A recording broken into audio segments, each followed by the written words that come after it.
쿠키뉴스 조현우 기자와 함께하는 시간 워키토키 바로 시작하겠습니다. 오늘도 스튜디오에 조 기자 나와 있습니다. 안녕하세요. 네, 안녕하세요. 쿠키뉴스 조현우 기자입니다. 네, 자 오늘은 어떤 주제로 함께할까요? 네, 최근 유명업체가 납품한 초코 케이크를 먹은 후 식중독 의심 증상이 나타난 환자가 전국에서 발생하면서 식품 관리에 대한 관심이 커졌죠. 매년 발생하는 집단 식중독 사고를 차단하기 위해서는 학교와 유치원 등 교육기관 급식 과정에서 걸친 전반적인 재점검이 필요해 보이는데요. 그래서 오늘은 식품위생관리 상황 살펴봅니다. 네, 이 식품은 우리 건강과 직결되기 때문에 그 어떤 분야보다도 이 생산과 유통에 있어서 철저한 관리가 요구되는데요. 그 과정에서 생긴 문제 때문에 우리 학생들이 복통에 시달려야 했습니다. 자, 오늘은 우리 식품 시장의 현황들 좀 살펴보도록 하겠습니다. 자, 보도를 보니까 이미 2,000명이 넘는 식중독 의심 환자가 나타났다고요. 네, 그렇습니다. 지난 10일 식품의약품안전처에 따르면 초코 케이크 섭취로 인한 식중독 의심 환자 수는 55개 집단 급식소에서 총 2,161명으로 집계됐는데요. 전북에서 가장 많은 의심 환자가 나왔고 이어 경남, 부산, 대구와 경북 등이 뒤를 이었습니다. 충북, 울산, 경기, 제주, 대전에서도 나왔고요. 대부분 학교에서 나온 급식을 먹고 그렇게 복통 같은 증상을 일으킨 거죠? 네, 조사 결과 문제가 된 제품은 전국 190곳에 납품이 되었는데요. 학교와 유치원, 사업장, 지역아동센터 등 집단 급식소와 학교 급식소에 보내진 것으로 확인됐습니다. 네, 뭐 이거 학교 급식으로 케이크가 나왔으니까 당연히 아무 의심 없이 먹었을 텐데 이게 정확하게 이번 집단 식중독이 발생한 원인이 밝혀졌나요? 네, 10일 식품의약품안전처와 교육부, 질병관리본부는 확자 가건물, 학교 보건식, 납품 예정이었던 완제품, 케이크 원료인 남맥액에서 모두 동일한 살모넬라균인 살모넬라 톰슨이 검출됐고 유전자 지문 유형도 동일한 형태였다면서 살모넬라균이 원인임을 확정했습니다. 살모넬라균이 정확하게 어떤 균인가요? 네, 살모넬라균은 사람과 동물의 장에 사는 세균으로 대변으로 배출되는데 일단 가장 많이 있는 곳이 닭과 오리와 같은 가금류로 알려져 있습니다. 그 중에서도 달걀 껍질에 묻어있는 경우가 가장 많은 것으로 조사됐고요. 그 살모넬라균이 어떤 방식으로든 인체에 들어와서 감염이 되면 이게 식중독 증상을 일으킬 수 있는 겁니까? 살모넬라균 자체가 그대로 입안에 들어가게 되면 별 문제가 없는데요. 음식과 함께 들어갔을 때에는 식중독 증상을 일으킨다고 알려져 있고 특히 어린아이에게는 치명적인 위험을 끼칠 수도 있습니다. 미국에서는 해마다 140만 명이 살모넬라균에 감염돼 15,000명이 입원 치료를 받고 400명이 숨진다는 통계가 있을 정도로 무시할 수 없는 세균입니다. 보통 인체에 감염되는 세균들은 그 열 처리를 한다고 하면 소멸되니까 안전하다 뭐 이런 얘기들 참 많이들 하시는데 살모넬라균은 그런 기준이 없나요? 기준은 있습니다. 60도 이상 고열에 30분 이상 처리하게 되면 별 문제는 없는 것으로 알려졌는데요. 보건당국 역학조사 결과에서 알 수 있지만 케이크 제조에 필수적인 달걀, 그중에서도 껍질에 묻어있던 살모넬라균이 원인일 가능성이 가장 높습니다. 네, 전국에서 집단 식중독 사태가 발생하면서 학생들과 학부모들의 불안감이 커지고 있는데요. 일단은 식중독을 일으키는 살모넬라균이 검출은 됐지만 어떻게 감염이 된 건지 그 부분은 아직 밝혀지지 않았습니다. 또 생각해보면 이런 집단 식중독 사건 중 가장 큰 규모가 아닐까 싶은데 기존에도 이런 일이 반복됐었죠. 네, 국회 교육위원회 박찬대 더불어민주당 의원이 교육부로부터 제출받은 자료에 따르면 2015년부터 2017년까지 최근 3년간 연평균 2,390명의 학생들이 식중독에 걸린 것으로 조사됐습니다. 연도별로는 2015년 38건이 발생해 1,980명, 2016년 36건, 3,039명, 지난해에는 27건, 2,153명의 학생들이 집단 식중독에 발병됐는데요. 올해는 단 한 건으로 이미 2,161명의 의심 환자가 나왔으니 역대 최대 규모라고 볼 수 있습니다. 네. 그리고 문제가 된 초코 케이크를 만든 업체와 또 유통업체에 대한 불신의 목소리가 커지고 있는데요. 당연히 제품은 회수 조치에 들어갔을 거고 보상 관련 문제도 얘기가 나오죠. 네, 일단 해당 제품의 유통 판매 업체는 바로 제품을 자진 회수하고 판매를 중단했습니다. 또 24시간 피해 상담센터를 운영해 식중독 의심 환자의 치료비와 급식 중단 피해 보상에 총력을 기울이고 있다고 밝혔습니다. 그리고 조사 결과에 따라 최대한 빠른 시일 내에 종합적인 대책을 마련해 제품 위생과 유통 관리 시스템을 개선하고 재발 방지를 위해 최선의 노력을 다하겠다고도 발표했습니다. 네. 뭐 일단은 식자재 납품업체가 먼저 사과를 하고 해당 제품 판매를 중단했습니다. 뭐 그러면서 피해 보상까지 약속한 상황인데요. 이게 사실은 이름이 정말 잘 알려진 기업인 만큼 정말 국민들 실망이 이만저만이 아니에요. 네, 이번 사태로 바른 먹거리라는 슬로건을 앞세운 기업 이미지에 큰 타격을 받을 것으로 보입니다. 특히 재발 방지 대책 마련을 촉구하는 청와대 국민청원 글이 등장했는데요. 대기업 제품이라 조금 비싸더라도 믿고 구매한 소비자들은 불매 운동까지 해야 한다면서 불만을 표출하고 있습니다. 이게 워낙 큰 유명한 기업이었기 때문에 더 타격이 컸을까요? 네, 물론 유통만 했을 뿐 제조는 하지 않는 게 사실이지만 급식업체와 학생들이 음식을 믿고 먹은 건 해당 기업 이미지가 크고요. 바른 먹거리라는 슬로건을 내세웠던 만큼 식품 제조가 위탁돼 허술하게 관리되고 있다는 사실에 대한 실망과 우려는 더 크다고 볼 수 있습니다. 네. 뭐 일단은 유통사에서 먼저 나서서 사과를 했습니다. 하지만 아직 정확한 원인이 밝혀진 건 아닙니다. 이게 제조할 때 잘못된 건지 유통 과정에서 문제가 된 건지 아니면 해동하는 과정에서 문제가 생겼는지 그 부분은 아직 조사 중인데요.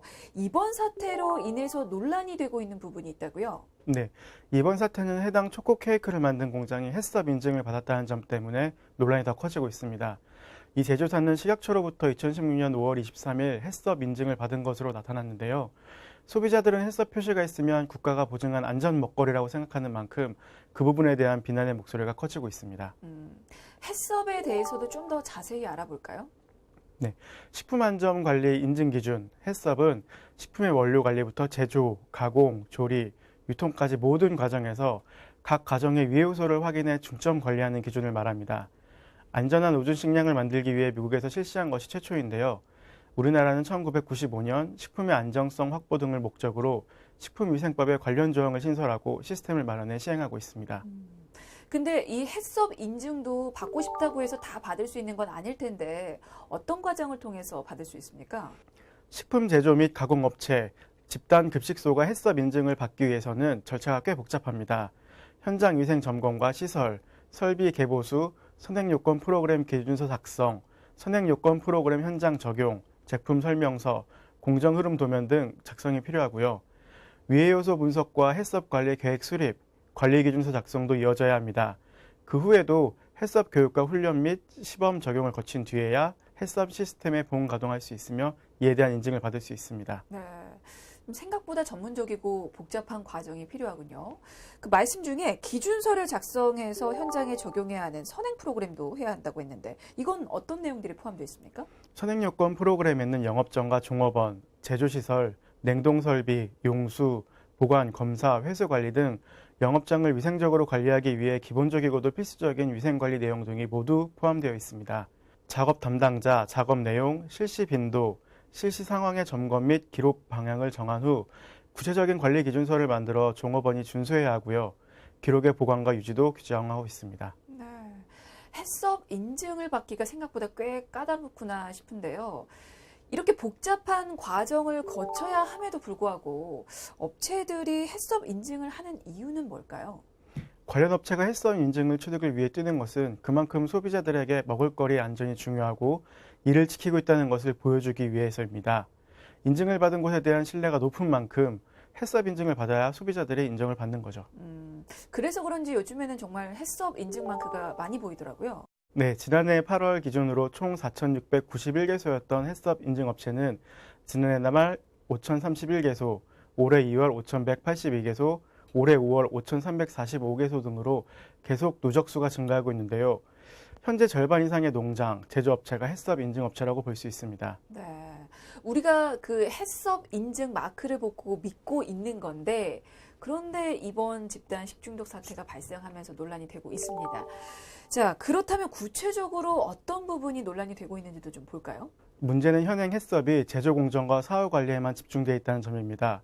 제품의 원재료부터 제조, 가공, 조리, 유통 모든 과정에서 발생 우려가 있는 위해 요소를 확인, 평가해야 하는데요. 그렇지는 않다는 거죠. 이번 같은 경우 문제가 된 케이크와 같은 가공식품이 아닌 식품 원재료라고 볼 수 있는 계란이 문제로 추정되면서 이미 신뢰도가 많이 떨어진 상황입니다. 그러니까 제조 전의 상황보다 제조 공정에 집중하기 때문에 그런 거군요. 네, 지난해 소비자를 안전불감증으로 몰아넣었던 살충제 계란 파동 당시 계란 잔류 농약 점수 결과 기준 위반 농가의 52곳 가운데 해썹 인증을 받았던 곳이 절반 이상인 28곳에 달하는 결과가 나오기도 했는데요. 이번 사태로 온라인 커뮤니티와 각종 기사에서 해썹 인증이 일회성 이벤트가 아니냐 이런 지적도 제기되고 있습니다. 네. 해썹은 이 식중독 예방을 위해서 정부 차원의 계획적인 관리 시스템이라고 볼 수가 있는데 그 시스템에 문제가 생겼고 이제는 아예 믿지 못하겠다라고 말하는 소비자까지 등장을 했습니다. 자, 그렇다면 실제로 해썹 인증을 받은 업체 중에 이 규정을 지키지 못해서 적발되는 사례가 있습니까? 네.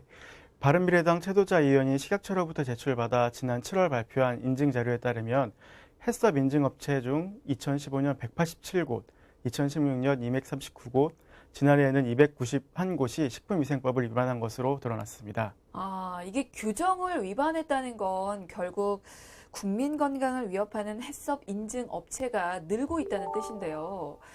이게 인증 후에 관리가 잘 안 되고 있는 걸까요? 해썹 인증을 받는 것이 중요한 업체 입장에서 볼 때 일단 인증을 받은 후에는 위생 관리를 하지 않는다는 지적이 있고요. 최초 인증은 한국식품안전관리인증원이 하지만 정기검사는 식약처가 하는 이원화 방식이 문제라는 주장도 있습니다. 네. 이 제도 자체의 효용성과 신뢰에 문제를 제기하는 소비자가 늘고 있는 만큼 문제가 될 수밖에 없는데 사실 이런 일은 전에 한 번도 겪어봤습니다. 이 살충제 계란 사태로 인해서 해썹이 이미 소비자의 신뢰를 잃은 적이 있는데 이게 또 반복되면 안 될 것 같은데요. 그렇습니다. 당시 해썹 인증을 받은 산란계 농장 계란에서도 살충제 성분이 검출돼 비판 여론이 높아지면서 그 해썹 제도의 실효성마저 의심을 받았었는데요.